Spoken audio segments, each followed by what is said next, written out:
So suppose I give you algebraic expressions for at least two of the angles in a diagram consisting of parallel lines and a transversal, and I ask you to solve for the variable. So here in this diagram, you can see that for angle C, I've been given a measure 5x plus 30 degrees, and for angle D, I've been given the expression 14x minus 60.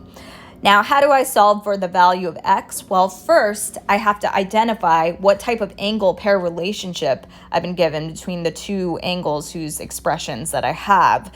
And we can see that angle C and angle D are vertical angles because they're located opposite of each other when you have a pair of intersecting lines. So vertical angles will always be equal.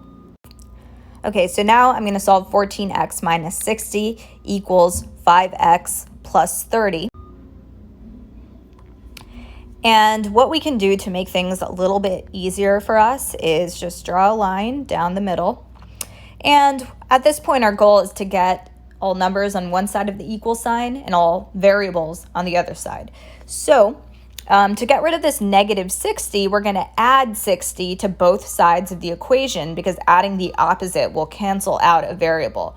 So I'm just going to add 60 to itself, and that's going to cancel that term out. And then I'm going to add 60 to the 30 because we can only add numbers to numbers, in the same terms of the same variable to terms of the same variable. So when we do that, we're going to end up with 5x plus 90 on the right-hand side of the equal sign. And then we're just going to bring down that 14x. Now at this point, we want to get the 90 by itself on the right-hand side of the equal sign. So we're just going to subtract 5x from itself, subtract 5x from 14x. And when we do that, we're going to get 9x equals 90. So I just brought that 90 down from up here.